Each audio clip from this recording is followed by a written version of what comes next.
Good morning to everyone. और कल video में शायद प्रॉब्लम आने की वजह से कल एक वीडियो अपलोड नहीं हो पाई, टेक्निकल प्रॉब्लम आ गई थी कुछ, है ना। तो लेट अस डिस्कस। आज का जो हमारा टॉपिक है वो है हमारा प्रीपेड। प्रीपेड आपको पहले भी पढ़ाया गया है ना। प्रीपेड का मतलब होता है एडवांस पेड। और हमें सिर्फ यहाँ पे ये समझना कि एडवांस पेड की एंट्री क्या बनेगी और ये एडवांस पेड ऐड कैसे होगा और लेस कैसे होगा, है ना। तो जिस तरीके से आपको पता ही है कि हम 1 से लेकर 12th तक के मंथ हैं होते हैं हमारे पास, और अगर हमें किसी को 12 महीने की बजाय हमने किसी को 16 मंथ का एक्सपेंस पेड कर दिया तो इसे हम बोलते हैं, जो ये पीरियड है इसे हम बोलते हैं एडवांस पेड, है ना। इसे आप प्रॉफिट एंड लॉस में कैसे दिखाते हैं भाई। मान लो मुझे किसी को सैलरी पेड करनी 100 रुपीज़ पर मंथ के हिसाब से, तो देनी थी 1200, दे दी कितनी हमने 1600। सैलरी में ले लो, रेंट ले लो, कोई भी एक्सपेंस ले लो, तो मान लो हमने 1600 दे दिए, जबकि देने थे कितने 1200, है ना। तो हमने कितना एडवांस दे दिया, हमने 400 एडवांस दे दिया, तो यहाँ बाहर कितना आ गया 1200। ये तो हम करते थे 11th क्लास में भी। इसका मतलब है कि एक्सपेंस 1600 से 1200 हुआ, एक्सपेंस हमारा डिक्रीज़ हो गया। तो अगर हमें एंट्री बनानी हो तो कैसे बनाएंगे। और प्रीपेड हमारे लिए क्या होता है, एसेट्स। तो एंट्री इसकी बनेगी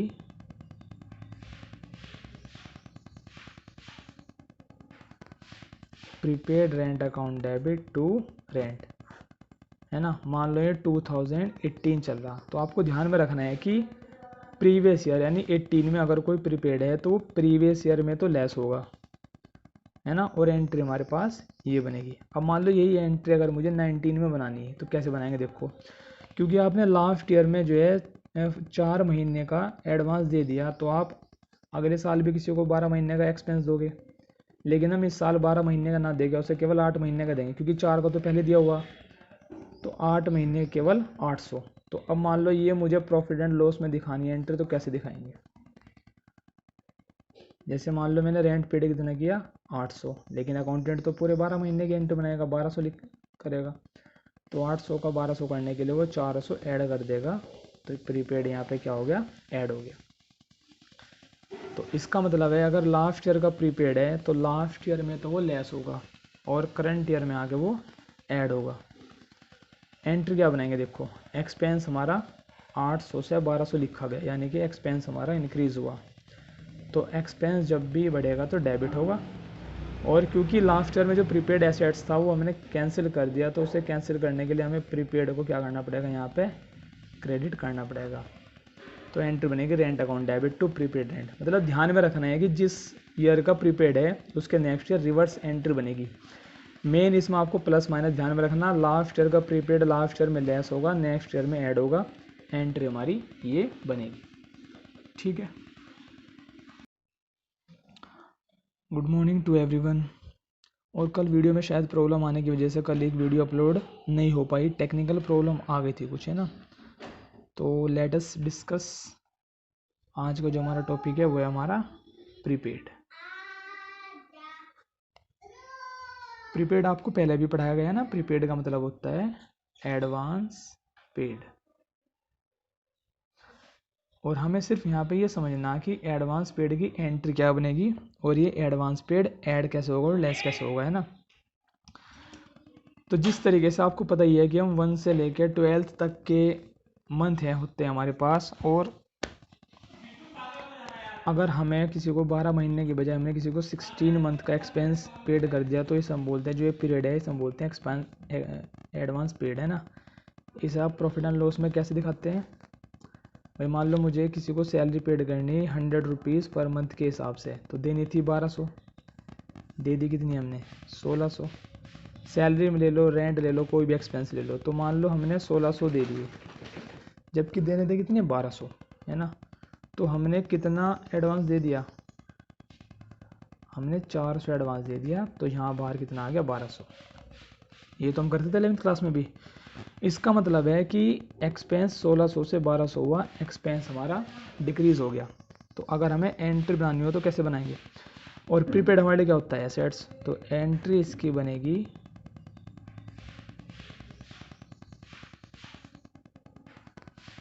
prepaid rent account debit to rent, है ना। मान लो ये 2018 चल रहा, तो आपको ध्यान में रखना है कि प्रीवियस ईयर यानी 18 में अगर कोई प्रीपेड है तो वो प्रीवियस ईयर में तो लेस होगा, है ना। और एंट्री हमारे पास ये बनेगी। अब मान लो यही एंट्री अगर मुझे 19 में बनानी है तो कैसे बनाएंगे, देखो, क्योंकि आपने लास्ट ईयर में जो है 4 महीने का एडवांस दे दिया, तो आप अगले साल भी किसी को 12 महीने का एक्सपेंस दोगे, लेकिन हम इस साल 12 महीने का ना देंगे, उसे केवल 8 महीने का देंगे, क्योंकि 4 का तो पहले दिया हुआ, तो 8 महीने केवल 800। तो अब मान लो ये मुझे प्रॉफिट एंड लॉस में दिखानी है एंट्री, तो कैसे दिखाएंगे,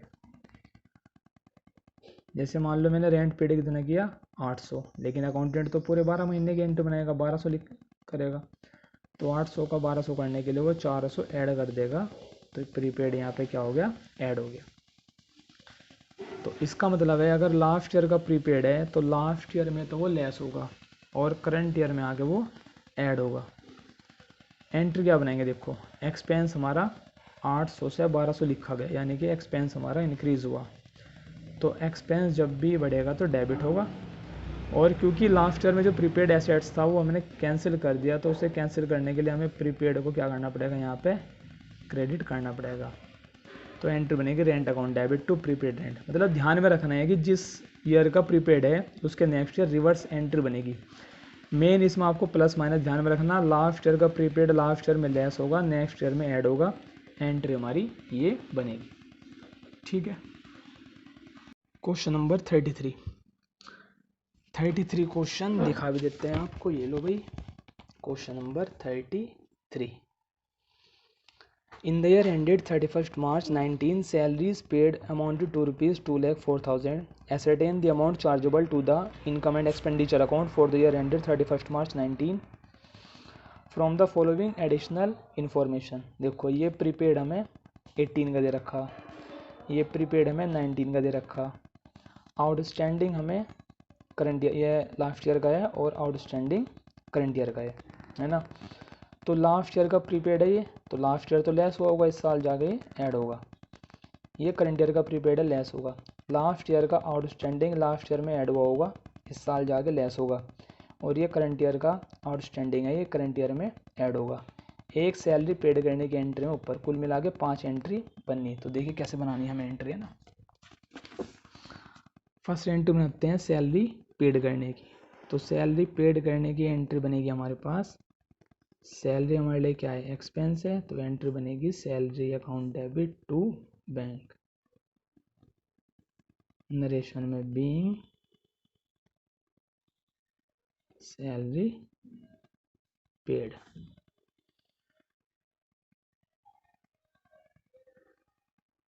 दो लाख 4,000, 2,04,000। अब देखो लास्ट ईयर का प्रीपेड है ना। आप थोड़ा वीडियो को पीछे करके रिमाइंड करके देखोगे, प्रीपेड है जो लास्ट ईयर का, तो इस साल जाके वो रिवर्स होगा। तो एंट्री जो हमारे पास बनेगी, एंट्री चेक कर लेना एक बार वीडियो में पीछे आके, प्रीपेड जो लास्ट ईयर का उसके करंट ईयर में एंट्री क्या बनानी है, हम तो 19 में है ना, हमें तो सब एंट्री 19 में बनानी है। तो एंट्री बनेगी salary account debit to prepaid salary, और ये हमारे पास है 24,000 being salary prepaid of last year. उसके बाद हमारे पास करंट ईयर का प्रीपेड है, तो करंट ईयर का प्रीपेड है तो भाई एसेट्स होता है करंट ईयर का प्रीपेड, तो करंट ईयर में जो प्रीपेड है वो डेबिट हो जाएगा। भाई लेस करते हैं ना हम, एक्सपेंस अपना एडवांस दिया हुआ, तो एक्सपेंस लेस होगा तो क्रेडिट होगा। तो एंट्री बनेगी prepaid salary account debit to salary, narration में being salary paid in advance, और ये सैलरी हमने पेड कर दी 12,000। उसके बाद आउटस्टैंडिंग है लास्ट ईयर का, तो देखो लास्ट ईयर का आउटस्टैंडिंग एंट्री चेक करेंगे आप, लास्ट ईयर में ऐड हुआ होगा, इस साल जाके एंट्री रिवर्स होगी, और जो रिवर्स एंट्री बनती है वो बनती है हमारे पास आउटस्टैंडिंग, हम क्या कर देंगे डेबिट। तो एंट्री बनेगी outstanding salary account debit to salary being salary outstanding of LY यानी कि लास्ट ईयर। ये हमारे पास 18,000 है। क्लियर है। उसके बाद करंट ईयर की सैलरी आउटस्टैंडिंग है, तो करंट ईयर की एंट्री पीछे मैं अभी डिस्कस कर चुका, चेक करेंगे एक बार एंट्री क्यों बनी है। Entry salary account debit to outstanding salary, बता भी देता हूँ भाई। देखो करंट ईयर का आउटस्टैंडिंग है, देना बाकी यानी है, ड्यू है। तो ड्यू जब आपने 12 महीने का पूरा दिया ही नहीं, तो आप उसे ऐड करोगे पूरा 12 का बनाने के लिए, तो एक्सपेंस हमारा बढ़ेगा नहीं बढ़ेगा। Being salary outstanding of current year, ये है 15,000। हो गई 5 एंट्री। अब एक लास्ट एंट्री बनती है ट्रांसफ़र एंट्री। आप चेक कर लोगे कितनी सैलरी डेबिट हो रही है और कितनी क्रेडिट हो रही है ना। देखो डेबिट ही हो रही है यहाँ पे, एक है डेबिट है, एक है डेबिट है, तीनों को हम ऐड कर लेते हैं। 2,04,000, 24,000 और एक 15,000। टोटल जो हमारे पास डेबिट है वो हमारे पास है 2,43,000। क्रेडिट एक तो ये हमारे पास क्रेडिट 12 और 18, 30 का हमारे पास क्रेडिट है। तो बैलेंस जो ट्रांसफ़र होगा वो 2,13,000 रुपये जो है इनकम एंड एक्सपेंडिचर में। अब ट्रांसफ़र कैसे करेंगे, सैलरी 2,43,000 से ज़्यादा डेबिट हो रही है ना, तो क्रेडिट करना पड़ेगा। और इनकम एंड एक्सपेंडिचर क्या हो जाएगा, डेबिट। तो एंट्री बनेगी income and expenditure account debit to salary being salary transferred 2,13,000। Clear है। ओके, क्वेश्चन नंबर 33 में आपको बता चुका। क्वेश्चन नंबर 34 आपको होमवर्क में करना है अपने आप बस। अब इसके बाद जो 34 के बाद है वो आपके लेंथी क्वेश्चन है, और जो शायद मुझे ही कराने पड़ेंगे सीरियल वाइज।